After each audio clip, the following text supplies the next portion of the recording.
2020 has obviously had a rough end for us here at SK Gaming regarding Clash Royale. But even with that being said, it's still an astounding year for us, full of unforgettable moments from start to finish. So we decided to make a top 10 of our favorite moments from the season, full of plays and comebacks for you to remember and enjoy.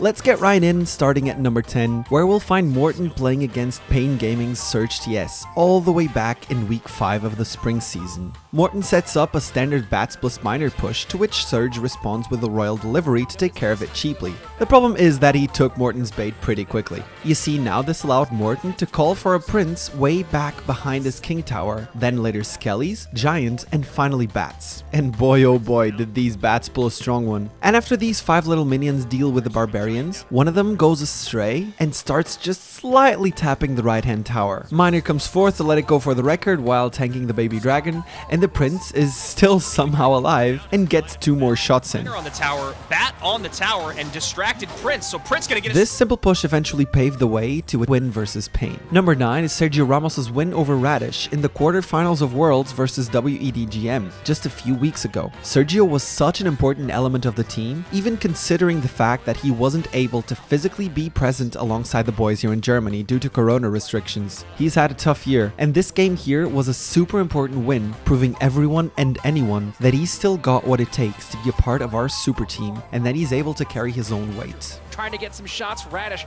looking like he knows it's over. What a strange deck selection, and what an important win for Sergio Ramos. Yeah, a really important win for Sergio. For number 8, we'll go once again all the way back to spring season's week 5, where now Sam and Javi, an unlikely duo, take Payne's Coca and Luke dubs. After winning the first match of the set like this. Here we go, foot race. A little chip on the right-hand side, 7-18. Graveyard trying to get in on the left-hand side. Freeze out a bit more damage. Can they do it? They did it! They stole it! You can see that the second match didn't start off really as Sam and Javi intended. Still, rather than throwing the towel down, considering that Coca and Luke dubs really only need 1 more arrows and zap cycle to finish the match off, the German-Spaniard duo go for one last push and manage to freeze away victory at the very last second, thus taking the set point. On the opposite side, Poison getting down. Right now, Payne doing everything to try to keep this damage off the tower, knowing they have a good chance of taking this game as long as they can survive this graveyard push. Freeze comes in, that tower down, and that's going to be SK Gaming taking the 2v2. Let's fast forward a bit now to this fall season's week 3 to find our number 7 of the list and see what Morton and Sam managed to accomplish against Tribes Buffmac and Azealis. The German duo has without a doubt marked what has been perhaps the best duo in the world, at the very least result-wise. And in this match, both teams were undefeated so far, so taking this game would mean remaining uncontestedly undefeated. Essentially, what happened here was both teams going for opposite lane pushes, where one was quite successful and the other one not so much. This left us with a 183 HP tower versus 2 very healthy ones. And keep in mind, Tribe still has Fireball and Freeze at their disposal to finish off this match quickly.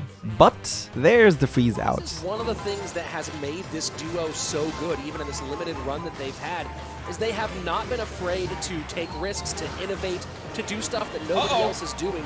And that's a huge...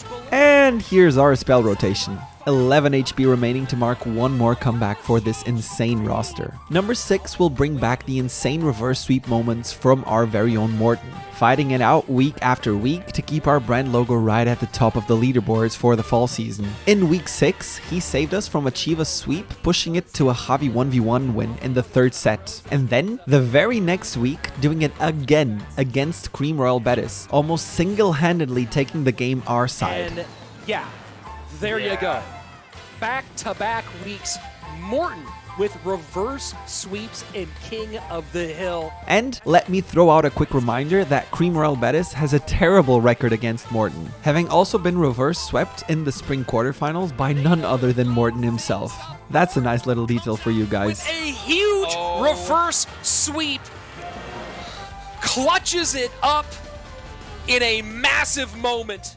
Straight on to number 5, we'll remain on the topic of Fall Seasons Week 6, to find Javi 14's 1v1 game against Kevin RA to keep the win streak going after Morton's reverse sweep in King of the Hill. Why pick this match? Well, because essentially Javi destroyed the game by using such a late Electro Wizard that it completely messed up the Hog Rider's path, creating an insane defensive and offensive play. Just take a look. With 2 stuns from the E-Wiz, the help of the Princess Tower, that should do it. But that was a lot of things that I just said had to go perfectly.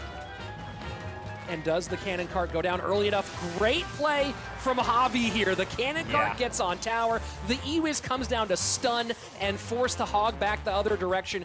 If Javi wins, that's the reason why. Our top 4 moment is none other than Sam's 1v1 set in the Fall Seasons Week 5 against Schwarzen from Misfits. This is a ludicrous moment that shows off the Fisherman's power and why it's probably the most broken card out there to this day. But we're not making it our top 4 moment because Sam picked an OP card. We chose it because he managed to predict the Hunter being thrown out quite a few milliseconds before it's even played, essentially making this push an unbelievable win and showing off just how strategic Sam's playstyle really is. Tiny shirtless guy right there. It's the rage. Oh, and look at that. A great Fisherman going to pull that Hunter away. Excellent play from Sam. Also going to pull that E-Wiz away. Let's go. Wow. Oh, wow. And the skeleton's not quite there for Schwarzen. Sam has to contend with the Mega Knight on the left-hand side. Should go, I believe, in a Heal Spirit behind him. Lumberjack doesn't need it, and that's going to be tower down on the right. Snowball makes some room. Great play from the mad scientist. Cooked that one up in the lab and executed it to perfection. That was sheer magnificence. Now on to the top 3 moments. We'll start it out with, of course, another brilliant Morton moment, specifically when the stakes were the biggest. Namely, his 1v1 match versus Solomon, where he manages to deny an almost guaranteed win in this manner. Solomon and Morton really just going back and forth here and not really making a lot of mistakes on either side. Skeletons to protect the Hunter. Miner will go right into the tower. Graveyard in, Bar Barrel trying to tank for it, not going to happen.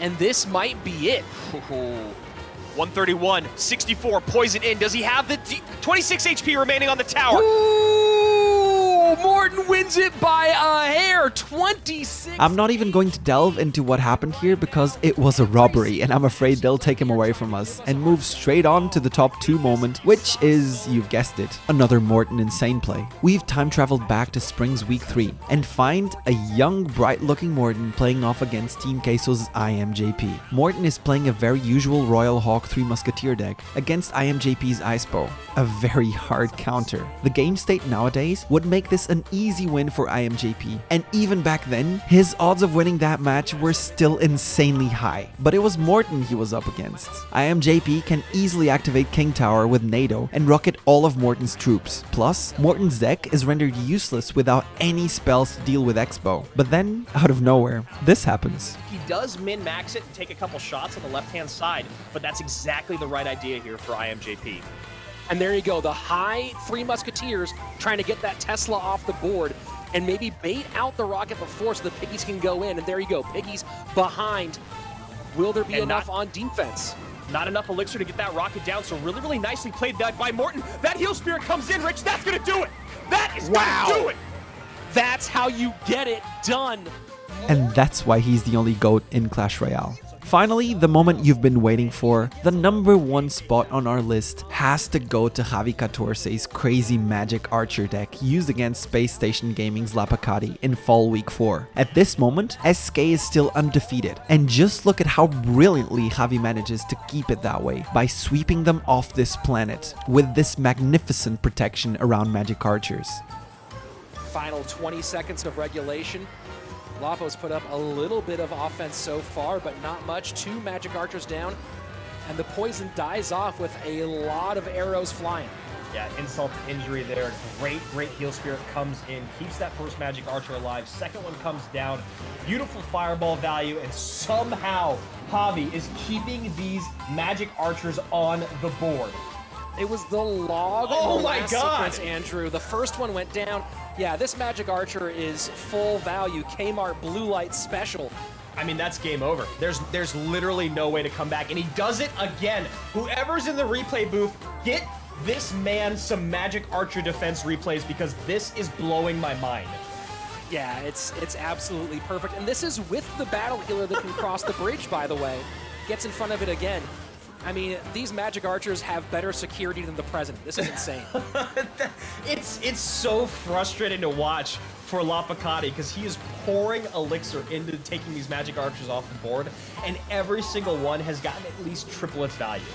The King of the Hill career sweeps leader in the West, looking to move that number from 5 to 6. Just wants to close things out here. 144 on the right-hand side. Andrew, absolutely unbelievable, was already the #1 in King of the Hill sweeps. Now creates a pretty big gap. What more can I say? I mean, the look of desperation on Lapakati's face just says it all. That's our take on the top 10 moments of 2020 regarding our lovely Clash team. What moment did we forget? Let us know down in the comments what your favorite moment this year was, and please remember that it's strictly forbidden to comment about the 1 HP match last year and this year's finals. We're making it a taboo. That being said, hope you've enjoyed this little recap, and see you next year, guys.